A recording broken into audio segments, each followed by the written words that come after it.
Facultad de Ciencias Políticas y Sociales presenta En su propia voz, el debate de nuestro tiempo. Un programa de análisis y reflexión de la agenda política y mediática de México y el mundo. Con Marta Gloria Morales Garza, Efraín Mendoza Zaragoza, Marcela Ávila Egleton y Antonio Flores González. Comenzamos.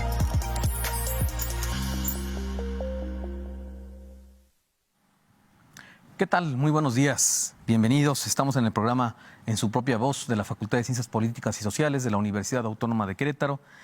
Estamos transmitiendo desde las instalaciones de la televisora universitaria, que puede usted sintonizarla por televisión abierta en el canal 24.1 y en diversos sistemas de cable. Estamos también transmitiendo en Radio Universidad Autónoma de Querétaro 89.5 y le invitamos, como siempre, a visitar nuestros sitios en Facebook, en YouTube, donde puede usted revisar programas anteriores a los que se están transmitiendo actualmente. Tenemos muchísimo gusto hoy de platicar y de recibir, de conectarnos vía Zoom con Carlos Ogaz. Él es coordinador del área de sistematización e incidencia del Centro de Derechos Humanos Fray Bartolomé de las Casas, y vamos a hablar precisamente sobre la situación en aquel estado, la situación de violencia creciente, la situación de violación a derechos humanos. Carlos Ogaz, decíamos, colabora en el Centro Fraiba. Es un centro de defensa y promoción de los derechos humanos de muchísima tradición y de mucho prestigio, tradición en el área, pues, de los derechos humanos. Es un centro que tiene su origen en 1989, cuando era obispo don Samuel Ruiz García, y pues ha dado seguimiento a muchísimos casos en todos estos años, casi 35 años que va a cumplir el Fraiba allá en Chiapas. Carlos Ogaz, bienvenido, muchísimas gracias por aceptar nuestra invitación. Hola Antonio, ¿qué tal? Buenos días a ti y a tu auditorio también. Pues aquí, a la orden. Muchas gracias, Carlos, por aceptar nuestra invitación. Como decíamos, el Centro Bartolomé de las Casas ha dado un seguimiento puntual desde el 89 y recientemente pues es de donde muchas veces abrevamos información realmente de lo que está viviendo muchas comunidades, particularmente indígenas, en la zona de los Altos, de la selva, en la zona norte, pues en Chiapas, pues porque muchos medios de comunicación no nos han informado debidamente, hay mucha desinformación, mucha confusión sobre lo que está pasando. Y sobre esto iniciaría mi primera pregunta, Carlos, que nos dieras, por favor, un contexto general de qué está pasando en Chiapas. Escuchamos que hay, además del paramilitarismo que no ha parado, ahora la presencia del crimen organizado, de dos cárteles, del cártel Jalisco, del cártel de Sinaloa. Pues está creciendo, pues, el clima de violencia en las comunidades. ¿Qué está pasando en términos generales en Chiapas ahora, Carlos? Claro que sí, Antonio. Pues mira, como nuestro último informe presentado el 9 de mayo pasado, pues Chiapas es un desastre, ¿no? Estamos entre la violencia criminal y entre la complicidad del Estado. Aquí en el estado de Chiapas, pues bueno, es muy importante decir que estamos en medio de una diversificación, ¿no?, y opacidad de grupos armados que utilizan la violencia para el control político, social, económico, territorial, ¿no? Y que, como bien decías, pues está marcado por una continuidad de la estrategia contrainsurgente, ¿no?, inaugurada en 1994 tras el levantamiento zapatista, con acciones del Estado mexicano para combatir al alzamiento del ZLN y a organizaciones pues afines, ¿no? Ahora lo que estamos viendo es que en medio de una impunidad fomentada por actores estatales que abonan, por un lado, al despojo, a la explotación y a la marginación social, pues también vemos cómo aquí en el FRAIBA hemos nombrado sucesores del paramilitarismo, es decir, familiares directos o también indirectos de líderes paramilitares de los 90. Hoy, en la actualidad, están teniendo pues puestos políticos, ¿no?, presidencias municipales, y desde ahí están pues controlando el territorio, fomentando la creación de grupos armados extralegales, ¿no?, y con este elemento ahora que se conjuga, ¿no? Elemento que es la presencia en los territorios de la delincuencia organizada, ¿no? Es decir, hay una característica muy preocupante en el Estado porque hay grupos armados vinculados directamente al Estado mexicano con el objetivo de mermar las luchas por la defensa del territorio, por la construcción de autonomía, como es el Congreso Nacional Indígena o el Ejército Zapatista de Liberación Nacional, pero la impunidad que se había mantenido desde los 90, pues ahora se agudiza porque están actuando bajo esta máscara, no tan nueva, pero en Chiapas no lo teníamos pues tan palpable, que es esta violencia de la delincuencia organizada que pareciera un ente externo o ajeno al gobierno mexicano. Sin embargo, aquí, como en la última acción urgente que sacamos respecto a la situación en frontera con Malapa, en esta disputa por el territorio, pues estamos viendo que Fuerzas Armadas, grupos delincuenciales, pues están en simbiosis, ¿no? Y pueden operar desde los territorios con total libertad e impunidad, ¿no? Es decir, ahora los grupos paramilitares están ligados a una nueva generación ligada a la clase política que está tomando incluso el poder en algunos municipios. Entiendo que eso está pasando. Eso sí, eso es lo que está pasando, Antonio. Hay que recordar que los grupos paramilitares que fueron creados en la década de los 90, pues generaron desapariciones, desplazamientos forzados, generaron asesinatos, ¿no? Uno de la más palpable, pues fue, o uno de los eventos más trágicos, fue la masacre de Acteal el 1900 de diciembre, el 22 de diciembre, en el 97, perdón. Y pues bueno, estos grupos paramilitares nunca fueron desarmados, nunca fueron judicializados, y si algunos se les judicializó, en el año 2012 fueron liberados en su totalidad, ¿no? Por elementos violatorios al debido proceso. Sin embargo, la responsabilidad nunca fue, pues nunca estuvo en disputa, ¿no? El carácter de responsabilidad material, y obviamente a los autores intelectuales pues nunca se les señaló, ni siquiera judicialmente. A propósito de esta impunidad, pues el día de mañana tenemos también una audiencia frente a la Corte Interamericana de Derechos Humanos por el caso de Antonio González Méndez, un base de apoyo zapatista que fue desaparecido de manera forzada en 1999 a manos del grupo paramilitar Paz y Justicia, esto en la zona norte del estado de Chiapas, ¿no? Desde el 99. Desde el 99, ¿no? Algo que nosotros y nosotras en el FREVA alegamos es que el Estado mexicano pues tiene responsabilidad directa por fomentar y armar a esos grupos paramilitares junto con las Fuerzas Armadas mexicanas, y también la responsabilidad de ser omiso por un lado, la investigación, ¿no? De todos esos crímenes de lesa humanidad, pero también respecto a la impunidad que se ha mantenido, ¿no? Esta impunidad que ha permitido que estos líderes políticos, ya militares políticos, pues se hayan instalado, hayan creado pues sus territorios bajo control, y hoy como pasa en varios municipios de la región de los Altos de Chiapas, pues están encumbrados en puestos políticos municipales, y desde ahí están generando violencia, ¿no? Panteló, Chenaló, incluso San Juan Chamula. Cuando hablamos de paramilitarismo hablamos que cuando menos existe esta complicidad, esta impunidad que permite el Estado, ¿no? Incluso asesoría o incluso apoyar con armas, con capacitación a estos grupos paramilitares. Pero ¿de qué gobiernos estamos hablando? ¿De gobierno estatal, gobierno federal, gobiernos municipales? ¿De qué niveles de gobierno? Cuando hablamos de paramilitarismo, exactamente estamos hablando con un vínculo directo con el Estado mexicano, ¿no? En el caso particular del Estado de Chiapas, pues las Fuerzas Armadas fueron los que entrenaron, armaron, adiestraron a estos grupos en la década de los 90. Gobierno federal directamente, gobiernos estatales y gobiernos municipales. Es decir, los tres niveles de gobierno tienen responsabilidad directa, ¿no? Hoy la violencia que estamos viviendo en el estado de Chiapas, pues no podemos decir que es la misma violencia que se presentaba en la década de los 90. Hoy, como inicié señalando, pues hay características de nuevas formas de violencia vinculadas pues a la delincuencia organizada. Sin embargo, la impunidad de la contrainsurgencia que se ha mantenido pues ha permitido pues una consolidación, ¿no? De estos grupos armados de nuevo tipo, pero también hay organizaciones de corte paramilitar.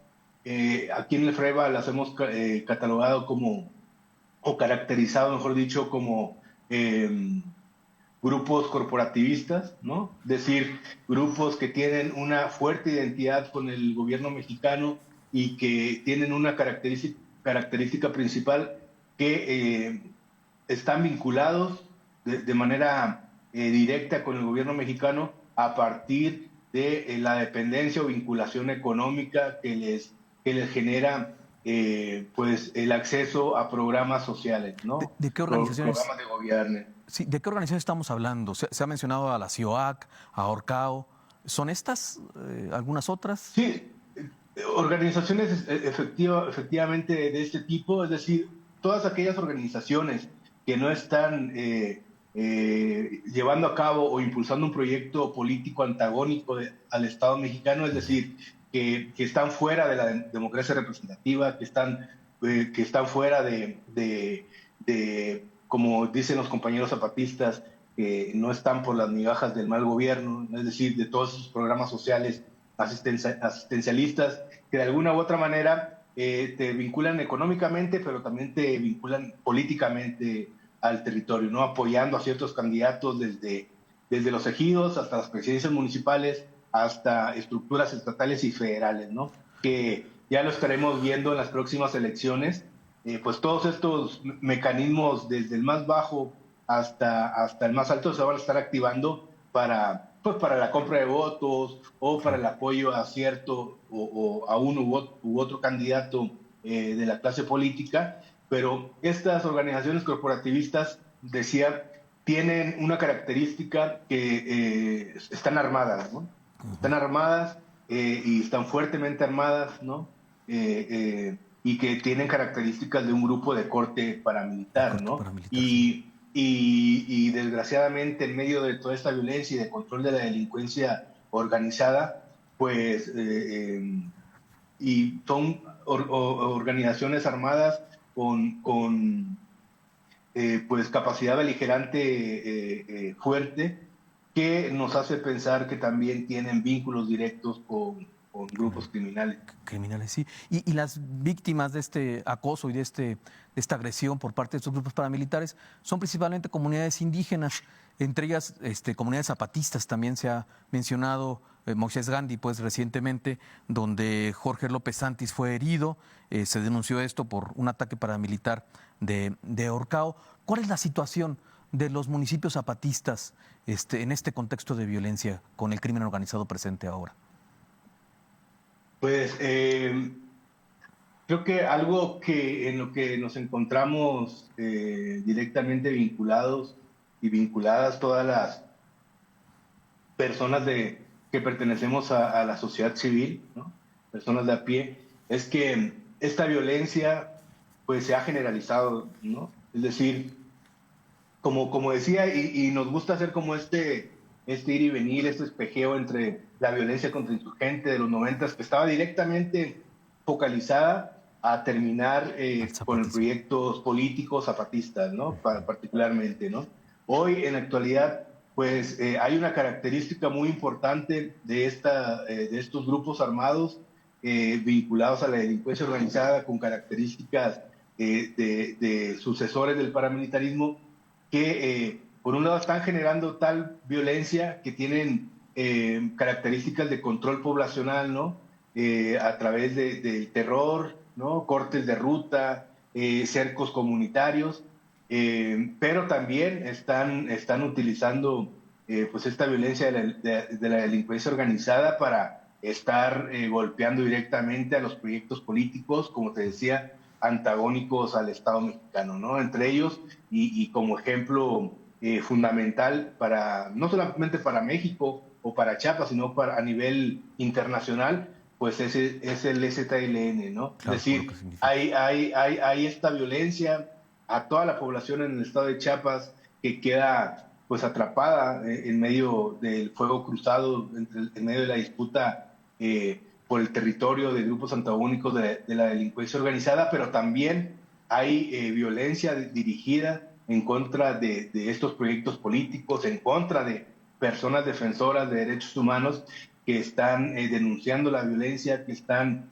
defendiendo la tierra, el territorio, y pues hay desgraciadamente no solamente violencia armada, sino también violencia institucional, ¿no? Hay un patrón de criminalización a personas defensoras de los derechos humanos y defensores y defensoras de la tierra y el territorio, y pues bueno, vemos cómo se conjuga, ¿no? Esta violencia criminal, ¿no? La violencia política y también toda esta maquinaria judicial del Estado, del gobierno estatal, del gobierno de Chiapas. Entonces se hace una triada muy aguda, muy compleja no solamente para la población en general que está viendo esta violencia, sino particularmente para las personas defensoras de los De los derechos derechos humanos, de la humanos. tierra y el territorio, y para quienes están impulsando proyectos políticos que van más allá de los límites del actual sistema político mexicano, ¿no? Sí, hemos visto con mucha preocupación dos fenómenos recientemente, que se menciona el reclutamiento forzado de gente de comunidades por parte de los grupos criminales y el desplazamiento forzado, precisamente que creo que se ha intensificado en los últimos meses. ¿Cuál es el panorama de esto que observa el Centro Bartolomé de las Casas? Estamos platicando con Carlos Ogaz del Centro de Derechos Humanos Fray Bartolomé de las Casas, con sede allá en San Cristóbal de las Casas. Carlos. Pues mira, me gustaría como hablar un poquito del fenómeno del desplazamiento forzado que hemos documentado ya por más de 34 años, casi 35 años aquí en el Centro Fraiba, y después enfocarme directamente en estas nuevas formas de violencia que acarrea la delincuencia organizada y la disputa territorial, ¿no? Aquí en el Fraiba, pues bueno, estamos sabedoras que uno de los fenómenos con mayor agudización en el Estado pues es el desplazamiento forzado interno, ¿no? Sus dinámicas, decimos, pues muestran formas particulares de violencia que involucran patrones de acción local, ¿no? Y también de formas cotidianas vinculadas al control territorial, ¿no? Es un ejercicio que se lleva a cabo desde las estructuras comunitarias, ¿no? Y están siempre vinculados, o en buena medida están vinculados estos desplazamientos forzados al ejercicio de la violencia, a grupos armados y también a sectores políticos regionales, ¿no? Que los dirigen, los respaldan y pues bueno, decir también que respecto al desplazamiento forzado hemos documentado aquí en el Fraiba tan solo del año 2010 hasta el mes de octubre del 2022, el desplazamiento forzado de 16.755 víctimas, ¿no? de desplazamiento, ¿no? Y del 2021 a la fecha, en la zona fronteriza con Guatemala, hay al menos 2.000 personas, ¿no? Pues alrededor de 400 familias que huyeron de sus hogares pues bueno, debido a esta violencia generada de la disputa por el control territorial de grupos criminales, ¿no? Decir también que una característica importante de este desplazamiento forzado es la disputa, por una disputa abierta por la tierra recuperada por el ZLN en el 94, lo que insistimos viene ejemplificando cómo está operando en la actualidad la contrainsurgencia en contra del proyecto zapatista, ¿no? Lamentablemente, ojalá como en los 90 solamente nos enfocáramos en esta violencia política, como te decía, pero bueno, ya ha permeado todas las esferas de lo social y hoy estamos hablando de una violencia generalizada que Generalizado. que los territorios en disputa, particularmente, centrémonos, Antonio, en la franja fronteriza con Guatemala y particularmente la zona de frontera Comalapa, Chamí, Comitán, ¿no? Que es como una de las puertas, uno de los corredores fronterizos de acceso hacia la zona centro del estado de Chiapas. Pues decir ahí que se está viendo una profunda crisis, ¿no? Derivado de esta espiral de la violencia que se está viviendo en esta región, ¿no? ¿Cuál es la situación, Carlos? Perdón. ¿Cuál es la situación de estos desplazados para los que estamos lejos pues, de esa situación, de esa realidad? ¿Dónde están esos desplazados? ¿Cómo viven? ¿Cómo sobreviven? Sí, pues mira, decir primero un poquito de contexto, ¿no? Ahí en el Fraiba hemos documentado que desde junio del 2021 hasta la fecha prácticamente se desató una disputa por el territorio, ¿no? Por parte de la delincuencia organizada. Tú los nombrabas en un principio, estos grandes cárteles que están disputando el territorio y que no solamente pasa en el estado de Chiapas, ¿no? De hecho, el estado de Chiapas llegó muy tarde, ¿no? Llegó muy tarde porque aquí estábamos en medio de una burbuja, ¿no? Es decir, esta violencia por la disputa del territorio por parte de la delincuencia organizada, pues la veíamos en el norte, la veíamos en el centro, Nayarit, Jalisco, Guerrero, pero a Chiapas todavía está un poco distante, ¿no? Hasta junio del 2021 se empiezan los enfrentamientos abiertos, una disputa muy cruda, ¿no? Con violencia muy alta, con capacidades de fuego también preocupantes, ¿no? Lanzagranadas, bombas, aparatos explosivos, vehículos blindados, ¿no? Y particularmente en esta zona fronteriza de Frontera Comalapa, del municipio de Frontera Comalapa, desde el 25 de mayo, y esto es el más, digamos, de los hechos más recientes, el 25 de mayo, la población fue sorprendida por un encuentro, un enfrentamiento entre la delincuencia organizada en ese territorio, y nos hablan del uso de estos aparatos, bueno, estos vehículos conocidos como monstruos, ¿no? Que son vehículos hechizos, armados, hechizos. Con blindaje de varias capas de metal, con gran capacidad de fuego. Nos hablan de detonaciones muy fuertes, es decir, que se estaban utilizando también lanzacohetes, ¿no?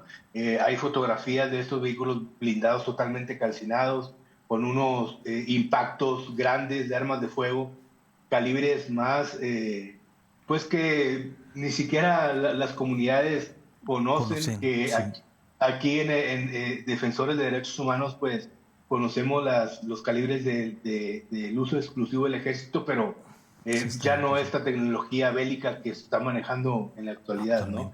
Carlos. Ahí nos decía las comunidades que los enfrentamientos antes eran de 2, 3 horas, ahora se vivió un enfrentamiento de 4 días, ¿no? 4 días de intenso fuego que obligó a 3.500 personas de comunidades de Nueva Independencia, y conocida como el Ajerío, pues a huir, ¿no? A huir de esa zona de conflicto y salir a refugiarse, pues a otras comunidades, a refugiarse cercanas a Chicomucelo, a Comitán, perdón, la misma frontera, perdón, la misma cabecera de frontera Comalapa, a Tuxtla Gutiérrez, ¿no? Y a comunidades aledañas. Dime, Antonio. Sí, bueno, estamos cerrando ya el programa, tenemos un minuto para cerrar. Solamente te agradecería mucho tu presencia y te preguntaría a quién beneficia esta violencia en términos generales y con eso cerrar el programa, Carlos.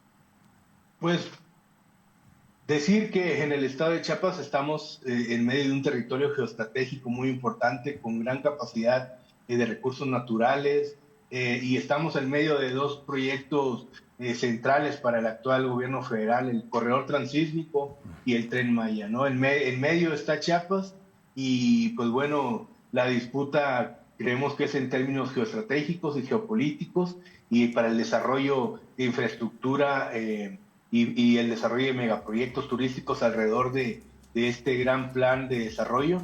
Y pues bueno, eso es lo que estamos presenciando y eso es nuestra nuestro argumento central. Pues nos quedamos con esta idea, Carlos. Muchísimas gracias por tu participación en este programa, gracias a nuestra audiencia.